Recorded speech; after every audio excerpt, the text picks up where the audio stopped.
Today is the 26th of October. It's Wednesday, 2016.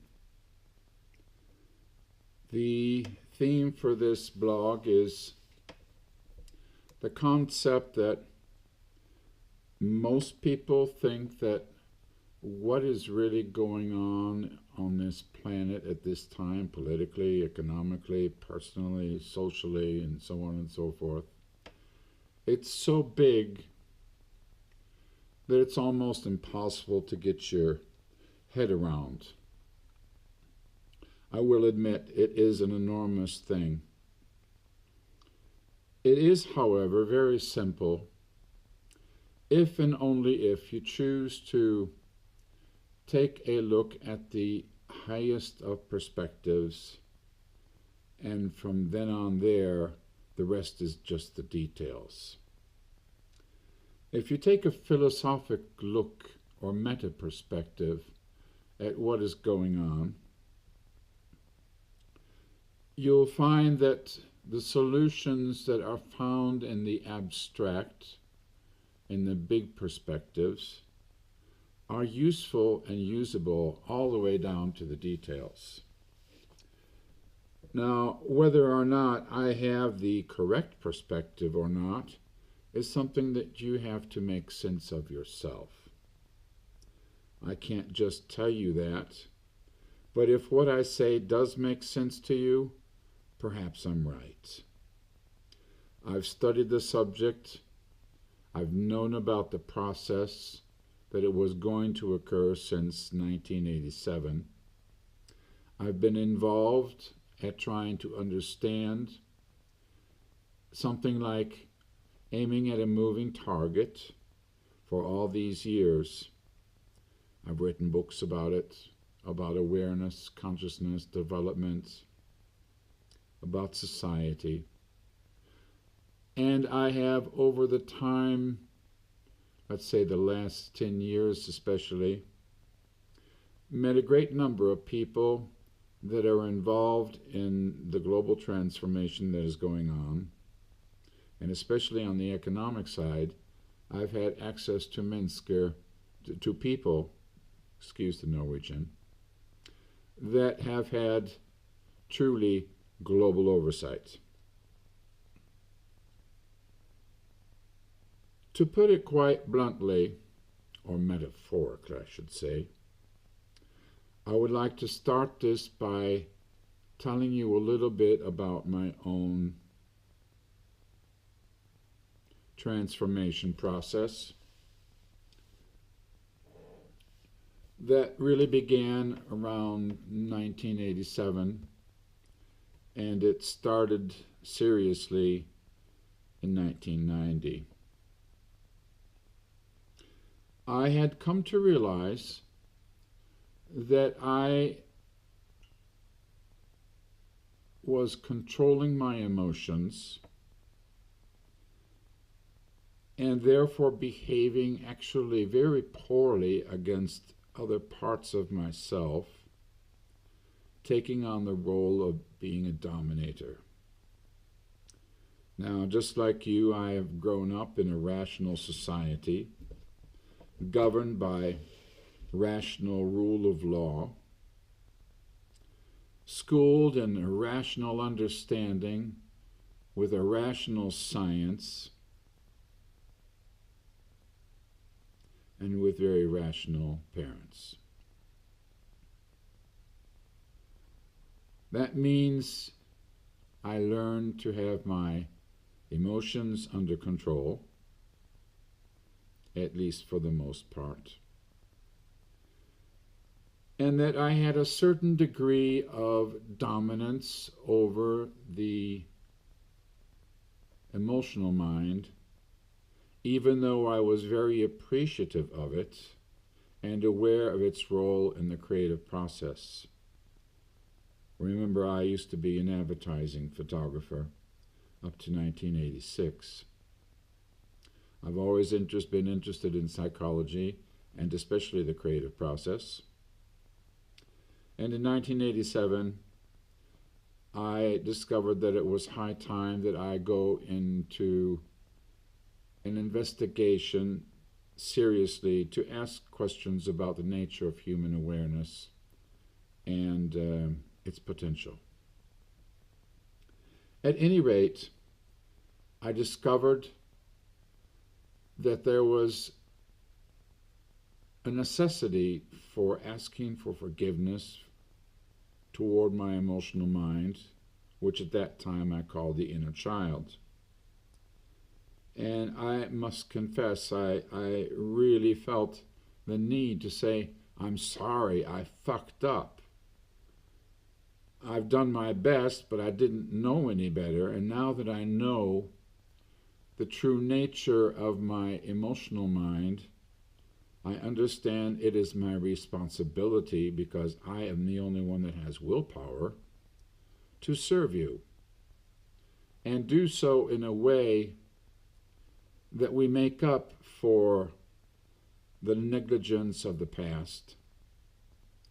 And because you are responsible for all the automatic pilots or the automatic processes in my life, we will have to together go through all of these programs and check them out for validity and relevance, whether or not they work. So I had to clean the filters. I had to put some new oil on the valves and take out a lot of trash. Because I was seriously into learning neurolinguistic programming, I found the tools that were given to me through that discipline to be exactly the necessary ones I needed to have to do the job. And because I worked with other clients at the same time, the process has never left me, and I've continued on throughout this time to do as much harmonization as I possibly could between my rational and my emotional mind.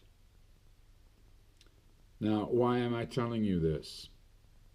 It's because this is the exact same process that I have discovered is what is necessary for humanity to take the next step into its own evolution. Being one-sided rational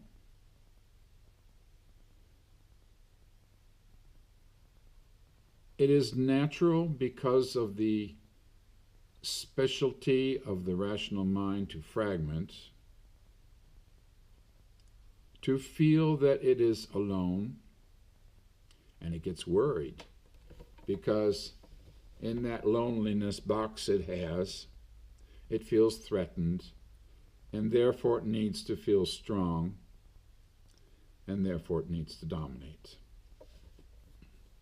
It's said that we have a dominant left brain normally, but I think that's actually a cultural choice, something that we've learned to do. Because from my perception, humanity has been immersed in a dominant left brain rational mode of thinking ever since Adam and Eve were forced out of the Garden of Eden. And I am considering whether or not the famous fruit from the tree of the knowledge of good and evil was actually the choice to use rational thinking as a dominant part. Because the rational mind is the fragmenting specialist, and because competition essentially always fragments, it seems to me natural that the rational mind would find it unavoidable, natural, necessary, and good that all development was involved with competition. But that's not true. Science says it's a lie. Science tells us that no living or dead system can ever do its best in an environment of internal or external competition. So our social systems have a big problem. Our political systems are built on competition. Our economy is built on competition. It's in our schools, it's in our lives from the inside and the outside, and it's forcing us to live at such a lower level of performance that we think of peace as being the goal for humanity, and that's sad. It's sad because peace is actually in the middle between the two extremes of war and destruction and ultimate long-term vitality, which it could have if it gave up competition. Peace is static, it's quiet. It's what happens when you die. You have peace. Nothing happens. Now, that's not the kind of life I would like to have in life. I want the dynamics, thank you. So I think we should all aim for something much better. I call it long-term vitality. And it really demands that we say no to competition. In a nutshell, this is a spiritual evolution. It's a social evolution. It's a political evolution. It's political because it involves the government and the people in the same way personal evolution involves the rational mind and the emotional mind. Because government, like the rational mind, is what has willpower in its own way. And if we are to have an organized form for leadership, not necessarily governance like we've had before, but something else, something better, it would fulfill many of the rational qualities that the ones we have now do.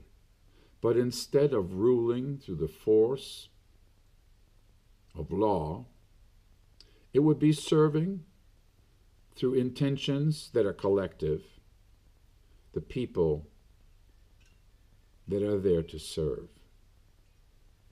It would be a mutual agreement, and instead of governance, perhaps it would be more like an advisory council. Government has to do the same thing that I had to do with my emotional mind back in the days when I was in changing. And that's to say, I'm sorry, I really fucked up. I thought it was necessary to rule because I was afraid. I thought it was necessary to have secrets because I was afraid. Now I know I'm part of the whole. Now I understand that without the people, there is no government. Just like without the emotional mind, there is no rational mind. The rational mind would not exist had it not been for the sensory experiences that the rational mind gets from the emotional mind, because it's serving all the time, whether it knows it or not. So these things, when they're kept in mind, they embody the entire concept of what the people on this planet are going through. Now, there are some people that have made the conscious decision, emotional decision, to follow rule and dominance as a way of life. I call these negatively polarized. They can change their minds at any one time, any given time, and choose to serve the people mutually, to live and experience and share long-term vitality. Most of the people are not consciously aware of what the idea of dominance really does and what competition does to ruin all of our chances at exceeding well in what we want to do. All we need to do is help each other and create synergistic, self-organizing principles. Just like what nature does, If we look at nature, we will find all the rules we need to apply to our social systems and our personal systems. One of those is to honor the truth. Another one is to honor integrity and free will and freedom to be informed. Another one is to take acknowledgement of the fact that like minds play best together. There are more. I'll add to these later on. Thank you.